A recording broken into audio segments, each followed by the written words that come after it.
Radio TV Turística presenta el entrevistado del día.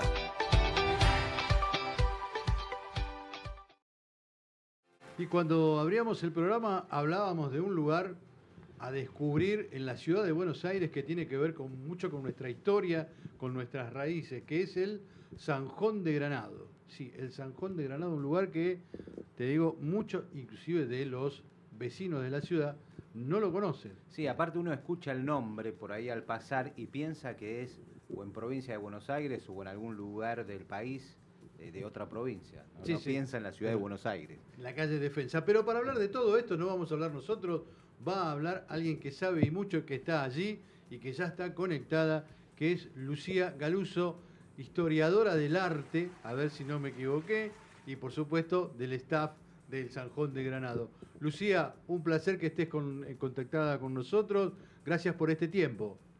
¿Qué tal? Gracias a ustedes. Bueno, contanos un poquito, arranquemos, ¿dónde está el Zanjón de Granado? Los orígenes, por qué luego de tantos años resurgió esto. Contanos porque realmente es una historia importante. Y después, al final, quiero que nos hables, aunque no tenemos por ahí imágenes, de la casa mínima, si es posible. Perfecto. Bueno, el Zanjón de Granados es un complejo que está en San Telmo, está en Chile y Defensa, y decimos que es un complejo porque en realidad implica varios espacios, el Zanjón propiamente dicho, que es por el que lleva el nombre, pero también la casa mínima, como mencionabas vos. La historia arranca en realidad de casualidad. Hay muchas cosas a lo largo de la historia del Zanjón de Granados que tienen que ver con el azar, con la casualidad, con los accidentes y básicamente con el destino. Y es una historia que si queremos podemos decir que empieza en 1985, cuando don Jorge, el creador del espacio, compra una casa que estaba abandonada en Defensa 755 y cuando entra a esta casa por primera vez tiene la sensación de que ya estaba todo hecho. Él no se refería, cuando lo cuenta, él no se refiere a lo material, sino todo lo contrario, se refiere a lo inmaterial, se refiere a la historia, no solo de la casa, sino a la historia de la ciudad de Buenos Aires. Y poco a poco empieza a descubrir cuál es la historia detrás de esa casa abandonada, que cualquiera podría haberla visto y pensar que había que tirarlo abajo y seguir. Y un buen día pasó un accidente milagroso, podemos decir, es que se desmoronó el piso de la casa.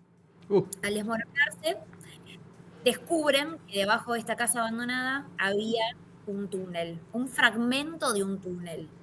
Obviamente que al principio no sabían que era un túnel, yo me voy salteando partes en el medio, Sí. pero finalmente determinan que eso que habían encontrado era el fragmento de un túnel. Después se van encontrando otras partes, después se va terminando de completar la historia de la casa. Así sabemos que era una casa, que era una mansión, que se construyó alrededor de 1830, que era de una de las familias más adineradas que vivía en Buenos Aires, la familia Migens, y que con el correr del tiempo sufre la transformación que sufren la mayoría de las casas en San Telmo, en Montserrat, a fines de 1800, que es que se va a transformar en un conventillo. Hasta ahí espectacular.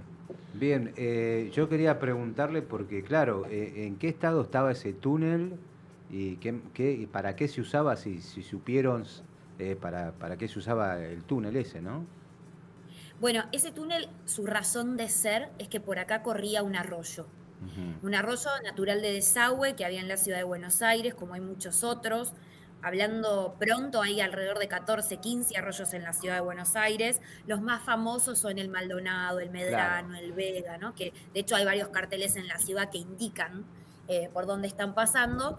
Pero hay otros que no son tan famosos y uno de ellos es el Arroyo Tercero del Sur, que era el que precisamente pasaba por el lote donde estaba esta casa, y era un arroyo que las familias porteñas usaban como desagüe cloacal.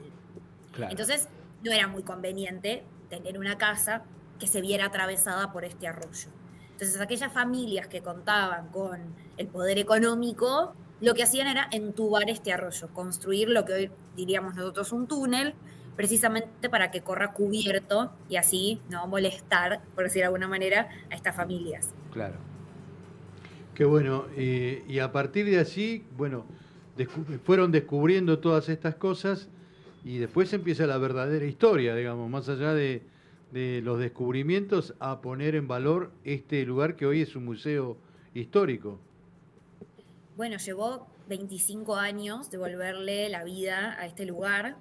El museo abrió alrededor del 2001, Claro. pero todavía en esa época no se recorría todos los tramos de túnel que hoy recorremos en las visitas guiadas. Esa etapa final, podemos decir, de alguna manera, ¿no? Porque nunca termina. Llega en el 2005, 2006, y ahí sí se terminan de inaugurar todos los tramos de túnel. Así que por eso, haciendo cuentas rápidas, decimos que entre 20 y 25 años lleva la puesta en valor de este lugar, que siempre tuvo el objetivo, desde que don Jorge empieza a conocer la historia de este lugar, precisamente de preservar la memoria de la ciudad, la memoria de este lugar, darla a conocer, poder contar todos esos secretos que se ocultan en esos túneles, en esos muros. En Buenos Aires, desafortunadamente, no tenemos muchos edificios antiguos, porque por distintas modalidades o criterios de conservación, muchos edificios históricos fueron demolidos o remodelados. Nosotros contamos con un edificio que tiene prácticamente todos sus ladrillos de 1830. Esto por ahí parece una pavada cuando uno lo dice, pero a comparación de esto, de la preservación de la ciudad de Buenos Aires, estamos hablando en realidad de un tesoro que se encuentra en el corazón de San Telmo. Hay que pensar además que en 1800 las construcciones no se hacían con cemento, se hacían con adobe. Uno de los motivos también por los que no conservamos muchos edificios del siglo XIX. Y hubo todo un pensar, ¿no?, del lado del equipo, del lado de don Jorge, cómo hacer para conservar todo lo posible esta casona y, por supuesto, el tramo del túnel, sin comprometer los materiales originales, sin comprometer la estructura original, pero también siendo conscientes de que una casa de adobe no se puede mantener tanto tiempo, ¿no? Claro, claro, claro. Entonces, en esos 25 años de restauración, incluimos también todas estas tomas de decisiones muy minuciosas y muy detallistas para que la casa precisamente perdure. Claro. Qué interesante, qué importante. Y actualmente, más allá de ser un museo, entiendo que se desarrollan algún tipo de eventos. Y si yo mal no recuerdo, en una visita que hice, muy a la disparada, había una conexión con el patio de lecheros, ¿puede ser? No, el San Juan de Granados es un museo que, como es un museo privado, no recibe subsidios por parte del Estado ni nada que se le parezca. Es decir, que es un museo que se tiene que mantener siendo museo, y por eso las visitas guiadas son aranceladas, ¿no? Hay tickets que nosotros vendemos en puerta. Todavía esos tickets o esa venta de tickets no alcanza para mantener un complejo que tiene 7.000 metros cuadrados y las características materiales que tiene el San Juan de Granados. Entonces hay espacios puntuales que se alquilan para eventos corporativos. Aclaramos que son eventos corporativos porque desde ya que no se hace un cumpleaños de 15, ¿no?, ni una fiesta de egresados. Esto no deja de ser un sitio arqueológico. Esto es el casco histórico de la ciudad de Buenos Aires y quiere compromiso y respeto de todos nosotros. Entonces se alquila para cierto tipo de eventos que cumplen ciertas normativas, claro, y ciertas corporativos fundamentalmente, ¿no? Claro, y de esa manera, entre las visitas guiadas y el alquiler del espacio, el museo se sostiene. Ah, qué bueno. ¿Querés preguntar algo? Sí, y Lucía, ¿cuántas personas hoy están trabajando allí en el museo? ¿Qué concurrencia hay? Y también es una zona que se maneja mucho con turismo. Me imagino que también deben ir todo tipo de personas a conocerlo. Sí, todo nuestro staff de guías, nuestro staff de turismo es bilingüe, así que está preparado para que o hablan inglés o hablan español puedan visitar el museo.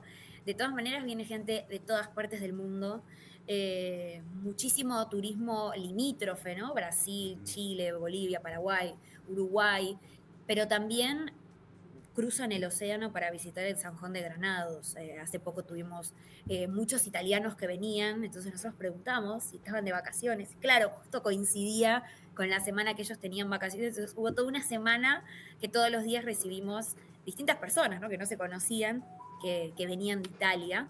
Así que sí, afortunadamente nos visita mucha gente, causa mucho impacto. La verdad es que nadie espera que en el medio de la ciudad de Buenos Aires, con su trajín, con sus ruidos, con sus oficinas, exista un lugar como este, un paréntesis en esta posmodernidad con movimiento permanente. Claro. Y encontrarse esto, una casa detenida en el tiempo, conservada con sus ladrillos, conservada con su adobe original y con, sobre todo, este túnel, ¿no? que Claro. atraviesa a la ciudad, porque hoy tenemos, bueno, el túnel del subte, el túnel de las cañerías. Claro, Bueno, bueno, es un sí. túnel de 1800, ¿no? Que quedó ahí, Que vaya no, a saber que cuántos digamos- secretos guarda. Claro, porque aparte de sucesivas obras, nunca se dio con él, salvo hasta el año 1985, ¿no? Exacto. Después del descubrimiento del túnel en el Sanjón de Granados, empezaron a aparecer otros fragmentos de túnel en la Ajá. ciudad que coincidirían, digamos, con el trayecto original del Claro. arroyo. Y han ido los arqueólogos también a investigar y se han hecho publicaciones al respecto, pero como estos tramos de túnel están debajo de propiedades Claro. privadas, cada quien, bueno, decide primero si lo da a conocer o no, y luego qué fin tiene ese tramo de túnel. Yo por último te quiero preguntar, se alquila, ¿no? El museo, digo, ¿alguna vez alquilaron para una obra de teatro o para un festival o para un musical o algo por el estilo? No, Ujú. el Sanjón de Granados, de vuelta, tiene estas políticas bastante cuidadosas y respetuosas del espacio, Ujú. por eso se cuida mucho para qué tipos de eventos se alquila. De hecho, por decirles una pavada, no se pasa de los 95 decibeles nunca. Claro. Entonces Ah, hay ok. ciertas cosas que no se pueden Tranquilo, hacer, tranquilo. ya porque no cumplen con ese condicionante. Claro, claro. Y además porque estamos en un sitio histórico, Claro. colgar escenografía o cualquier otro tipo de intervención muchas veces termina siendo perjudicial para cuidar el espacio. Ujú.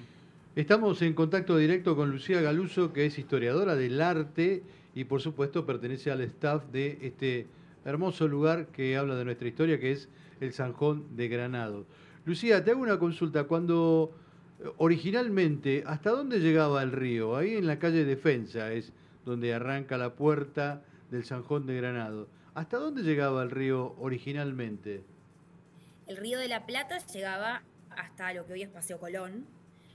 Obviamente era un caudal que iba variando, pero para marcar un punto podemos decir que era Paseo Colón. Entonces este arroyo, el arroyo Tercero del Sur, precisamente desaguaba en el Río de la Plata, es decir, que acá 2 cuadras ya Claro. desaguaba y terminaba su curso maloliente, ¿no? En el Río de la Plata, Sí. que pobre también tenía que recibir todos esos desperdicios. Era un arroyo que nacía más o menos donde hoy está Constitución. De hecho, la Plaza Constitución hoy está donde antes había una laguna. De hecho, hay algunas fotografías incluso de la laguna muy interesantes. Ahí nacía el ramal sur del arroyo Tercero del Sur, que luego se juntaba con el ramal norte, precisamente en esta manzana.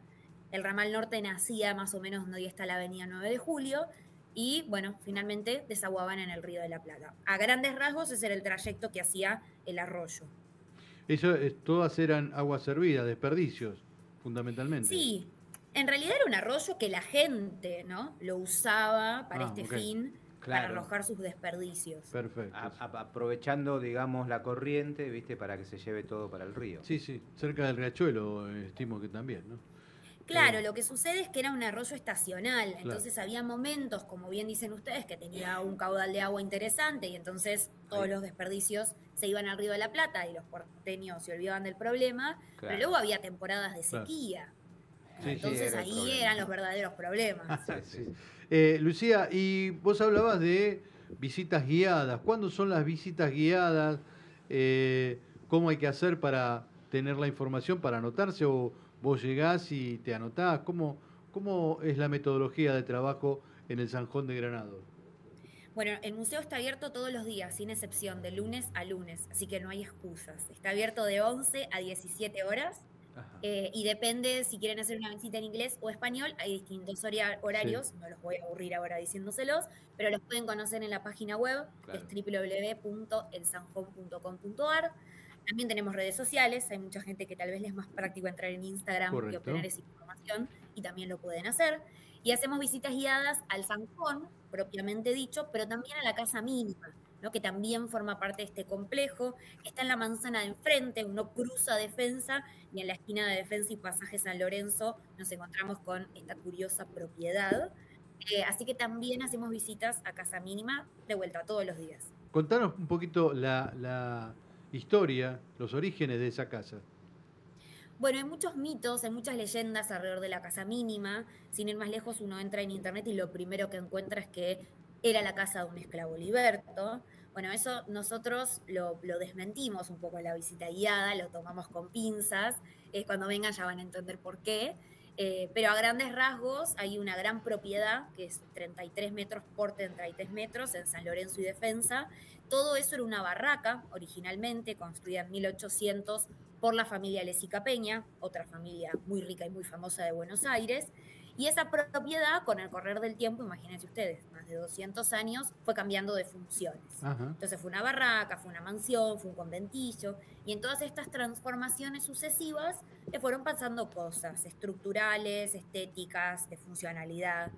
Y un poco a raíz de estos cortes y recortes y refuncionalizaciones es que aparece una casa muy angosta, una casa muy pequeña, que es lo que se conoce popularmente como la casa mínima, un nombre que no le pusimos nosotros, un nombre que no inventó don Jorge, sino todo lo contrario, es un nombre que inventa un escritor, Baldomero Fernández Moreno, quien bautiza esta casa curiosa que él se cruza un día por casualidad paseando en San Telmo, y entonces escribe un cuento que se llama Casa Mínima, donde él describe esta fachada de una puertita verde, de un balconcito, de una maceta con flores rojas.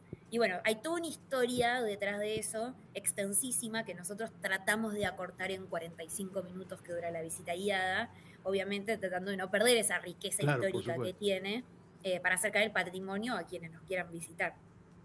Lucía, nos quedaríamos hablando, consultándote un montón de cosas más, pero quiero, un poco para darle el servicio a nuestros oyentes o teleoyentes, es los valores y si hay descuentos para estudiantes, porque esto creo que es importantísimo para estudiantes, para jubilados ni hablar, pero ¿cuáles son los valores y si hay algún tipo de descuento? ¿Cómo se manejan en ese aspecto? Bien, en la página web entonces tienen todos los valores, porque dependen si quieren hacer el zanjón, si quieren hacer casa mínima, si quieren hacer las dos cosas. Hay descuentos para los argentinos. Empezando, hay descuentos para los que vengan de países limítrofes, para nuestros vecinos, Brasil, Paraguay, ellos tienen descuento. Después tienen descuentos los que son argentinos y después tienen descuentos a su vez los jubilados, los docentes y los estudiantes argentinos. Siempre obviamente presentando acreditación. Bueno, perfecto. Entonces está hecha la invitación por Lucía Galuso, que allí está en la estructura de... Ahí vemos las paredes del Zanjón de Granados. Y, por supuesto, en algún momento nos vamos a correr para allí con cámara para poder compartir con los teleoyentes más imágenes de las hermosas que estamos pasando en este momento. Lucía, nosotros te agradecemos todo este tiempo y todo lo que nos has contado para abrirnos un poquito los ojos y los recuerdos de nuestra Buenos Aires de antaño, ¿no? Bueno, muchas gracias a ustedes por difundir nuestras visitas, nuestro espacio y básicamente el patrimonio de la ciudad. Perfecto. Muchísimas gracias.